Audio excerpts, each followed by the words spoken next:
y un tema que se empezó a tratar en estos últimos días tiene que ver con el traspaso presidencial tan polémico. ¿Te acordás? En 2015 que Cristina quería entregar el mando en el Congreso de la Nación, Macri decía hay que hacerlo por tradición en la Casa de Gobierno. Bueno, se hizo esta última opción, Cristina renunció el 9 de diciembre de 2015 a las 23:59.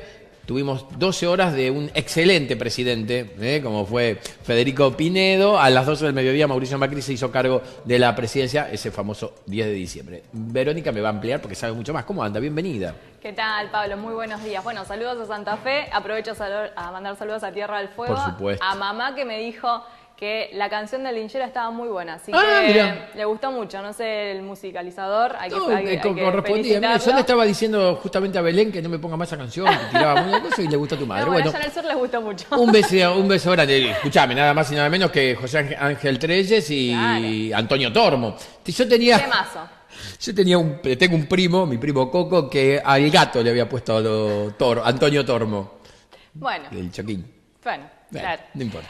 Bueno, vamos a hablar como bien decías, con la información parlamentaria y sí tiene que ver con este proyecto de ley que tuvo dictamen de Comisión de Asuntos de Legislación General hace 2 semanas nada más. Para, bueno, regular esta situación del traspaso de mando presidencial. ¿Qué pasa acá? En realidad lo que se pretende regular es ese vacío legal que quedó expuesto, muy bien lo explicabas, en el 2015 cuando Cristina Fernández de Kirchner no le quiso dar el mando presidencial a Mauricio Macri en la Casa Rosada, como lo solicitaba el presidente entrante en ese momento, que era Macri, y lo terminó haciendo este traspaso de mando de atributos. Hablo de lo que tiene que ver con el bando y el bastón presidencial. Lo terminó haciendo Federico Pinedo en la Casa Rosada, luego de que Mauricio Macri juró como presidente en el Congreso de la Nación. Bueno, el proyecto lo que establece básicamente es venir a reforzar lo que dice la Constitución Nacional en el artículo 93, donde habla de que el presidente y el vicepresidente entrante tienen que jurar en la asamblea parlamentaria, esto es en el Congreso de la Nación. Bueno,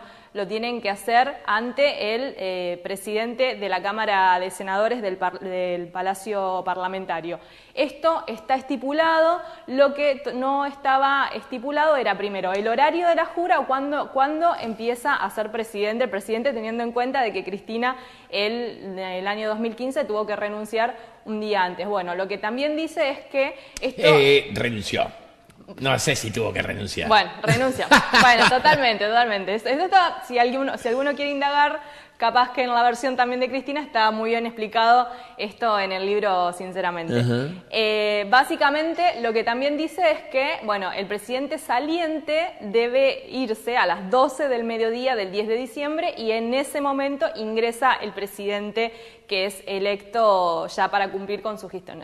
Entonces, el horario sería las 12 del mediodía del 10 de diciembre. Bien. Allí iría al Congreso a jurar y luego iría a la Casa Rosada, donde se le haría en una ceremonia la entrega del bando y el bastón presidencial. Los atributos que se presidenciales dicen, exactamente. Que en ese caso lo tendría que hacer el presidente saliente en la Casa Rosada. Bueno, esto se dio este vacío legal, ¿por qué? Porque de 2003 hasta 2015 se venía haciendo como práctica ya, y porque, bueno, obviamente eran presidentes electos del mismo color político. De hecho, bueno, fue Néstor Kirchner, fue Cristina Kirchner, y lo empezó haciendo Duhalde, se hizo en el Congreso de la Nación antes de la jura, pero anteriormente en la historia más reciente se venía haciendo en la Casa Rosada. Ricardo Alfonsín con Eduardo Menem lo hicieron en la Casa Rosada.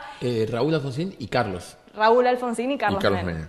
Eduardo Menem es el eterno senador de... Exactamente. hermano, ¿no? Carlos Menem y Raúl Alfonsín lo hicieron en la Casa Rosada, así como también Carlos Menem con Fernando de la Rúa, esto se hizo en la Casa Rosada. Entonces, en el 99. exactamente, Sí, sí. en el 99. Nos acordamos mucho. Entonces, bueno, claro, uno repasa esta parte de la historia y las transiciones se habían dado de esa manera. Este conflicto generó que ahora los legisladores pongan, digamos, un marco normativo a esta situación del traspaso de atributos. Así que este es un poco el proyecto de ley que se va a debatir el día miércoles a las 2 de la tarde en la sesión especial que convocó el Senado de la Nación. Ya sería una de las poquísimas que se van a ir dando en el Congreso de la Nación, teniendo en cuenta el mes de junio, como decimos, que es un mes que tendrá muchas elecciones en las provincias y también los cierres de listas, y básicamente vendría a ser ya como la última sesión, al menos, de la Cámara de Senadores. Hay otra cantidad de proyectos, pero bueno, a nivel político este sería el más importante. Bueno, hay que ver qué pasa entonces. Esto se vota mañana, ¿no? Mañana miércoles a las 2 de la tarde. Perfecto. ¿Qué pasará? Y habrá que ver, tuvo dictamen de mayoría en la Comisión de Legislación General, que es presidida por Dalmacio Mera, un peronista. Habrá que ver qué opina el kirchnerismo con respecto a este proyecto, ¿no? Claro. Allí en el recinto. Y bueno, ¿qué dice la exmandataria que va a estar presente en el Senado de la Nación? Claro, claramente. Yo quiero hablar en un ratito de la conmoción política conocida el día sábado. ¿Tiene algún dato para contarme de allí del Congreso? Obvio, muchas repercusiones respecto a lo expresado, ¿no? Esta noticia sorpresa del fin de semana. Hubo muchas repercusiones en el Congreso y también la pregunta de qué pasa con los fueros de Cristina Fernández de Kirchner si llega a ser electa vicepresidenta de la Nación. Bueno, ¿no? es interesante aclarar justamente ese tema que estuvo en boca de todos desde el día que se anunció la fórmula. Verónica Benaim, quiero saber todas las repercusiones en el Congreso Nacional sobre la decisión de Cristina Kirchner, de Alberto Fernández, de ya conformar esta fórmula. Habrá hecho un ruido impresionante, me imagino.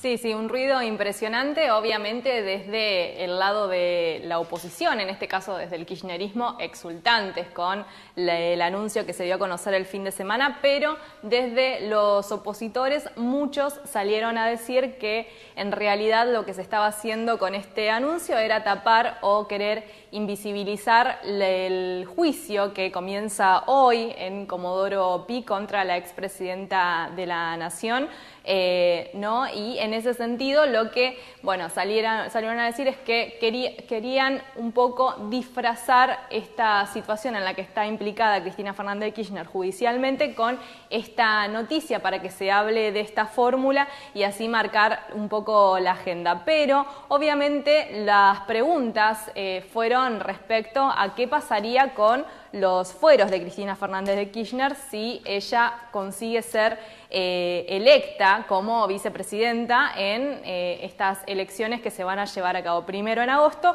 y luego en las elecciones generales de octubre si es que no hay un balotaje.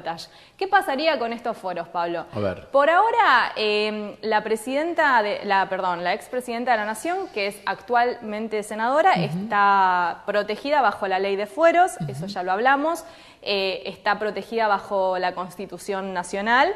Tuvo un intento de desafuero en el año 2017, donde, bueno, básicamente el Senado de la Nación se reunió ese día y como no consiguió el quórum necesario, esto quedó, digamos, en la nada porque no se pudo votar. Por lo tanto, al no votarse quedó sin efecto y entonces se desestimó el desafuero de Cristina Fernández de Kirchner, que no fue en el 2017, fue el año pasado en 2018. Recordemos que en el Senado estaba corriendo una doctrina que se llamó Doctrina Miguel Ángel Pichetto, que era que hasta que no haya sentencia firme, no se podía avanzar en lo que tiene que ver con el desafuero de ningún representante de allí, al menos en la Cámara Alta. ¿Qué pasa con la situación si Cristina llega a ser la presidenta del Senado? Bueno, la Constitución Nacional en el artículo 53 lo que establece básicamente es que la Cámara de Diputados, en ese sentido de la Nación, es la encargada de acusar ante cualquier situación de irregularidad tanto al presidente, al vicepresidente, al jefe de ministros y también a los ministros de la Corte. En ese sentido se tiene que votar un proceso de pedido de juicio político en la Cámara de Diputados que se tiene que tener los 2/3 ya ahí en la Cámara de Diputados. Por lo tanto, aquí ya no solo vota, el Senado de la Nación, en este caso, que es donde ella sería, donde ella estaría en el lugar de origen, sino que ya votan las dos cámaras. Por lo tanto, se empieza a alargar un poco el proceso de apartamiento en ese sentido de la expresidenta de la Nación. Luego corresponde al Senado de la Nación llevar adelante el juicio público ante las acusaciones de los diputados. Para llevar adelante el juicio político o el juicio público, lo que se debe tener también es los 2/3 de la Cámara de Senadores. Por lo tanto, como yo te digo, ya empieza un poco a estirarse y a ponerse un poco más difícil el camino que tiene que ver con lo institucional para habilitar el encarcelamiento de Cristina Fernández de Kirchner. Hasta el momento, solo si es un senador raso o un diputado raso, el proceso de desafuero lo decide el cuerpo en el que él está presente o representando, digamos, ¿no? La banca, donde tiene su banca. En este caso era el Senado, lo definía el Senado como sucedió el año pasado. Pero en caso de que ella sea la presidenta del Senado de la Nación por ser elegida la vicepresidenta, todo esto obviamente haciendo futurología con lo que va a suceder en las elecciones, en este caso ya intervienen las dos cámaras, por lo que si en una cámara es muy difícil ponerse de acuerdo para llevar adelante un proceso institucional de esta magnitud, en las dos cámaras, Pablo, es mucho más complicado. Claro. Y además hay que ver cómo queda la composición de la Cámara después de las elecciones y cuando ingresen los nuevos representantes el 10 de diciembre, ¿no? Qué bárbaro. Bueno, discusión que se va a plantear de aquí hasta la eternidad, y supongo que si Cristina llega a ser candidata si termina siendo electa vicepresidenta de la Nación, va a tener mucha persecución por parte de muchos medios seguramente, ¿no? Y seguir al pie de la letra la Constitución, lo que dice la Constitución, lo que dice justamente esta ley, va a estar complicada. Pero constitucionalmente e institucionalmente va a ser mucho más difícil el proceso de poder quitarle o expulsarla, claro, ¿no? Quitarles los fueros. Además hay que recordar que si Cristina no llegara a ganar, ella tiene los fueros hasta 2023.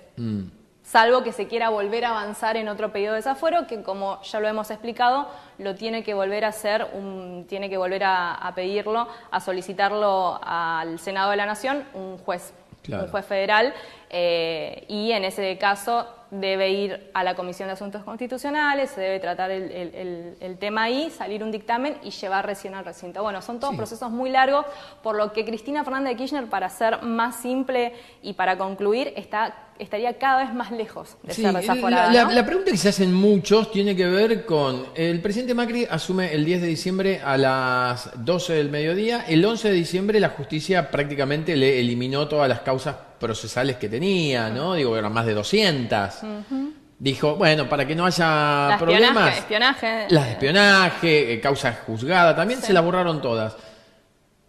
¿Qué pasa si el 10 de diciembre asume Cristina con la banda de vicepresidenta de la Nación? Bueno, Alberto Fernández, que es el flamante precandidato presidencial de esta fórmula kirchnerista, ya dijo que hay que evaluar las causas que están ahora en la justicia contra la expresidenta de la Nación, una por una. Por lo que podría haber una revisión también judicialmente en ese sentido. Habrá que ver qué... Gracias, Benaim. No, gracias. Un placer, a usted, como siempre, recibirla. Acá. Vamos a mandarle un saludo grande córtenos, yo ya me tengo que ir. A Sergio de Colón de Entre Ríos, que dice: el peronismo se tiene que unir con Massa. Ajá. Si no, se complica para ganar en octubre. Como nos unimos en Entre Ríos, el PJ y triunfa por lejos. Un saludo, Sergio de Colón. Lo que pasa es que Massa tiene las puertas abiertas en el PJ, en el Partido Justicialista. El que tiene que ir a unirse es él. Digo, de hecho, finalmente, hace menos de una semana atrás, Cristina estuvo en la sede de Mateu 130, la sede del PJ, y allí no fue Massa. No. Entonces, digo, ¿qué pretende? ¿Que vaya a la casa de Massa a pedirle, Sergio? No, chicos. Un acto de bajar el ego, es decir, bueno, está bien, voy. ¿Viste? Massa está subido hace bastante tiempo arriba de su ego, ¿no? Hay una situación con Massa que es que él sigue queriendo ser el candidato presidencial y sabe que si se unifica con el peronismo puede tener como máximo la candidatura a la gobernación de la provincia de Buenos Aires. Ya están especulando con la fórmula. Massa Magario. Pero, bueno, todavía no hay nada confirmado. Gracias, ahora sí.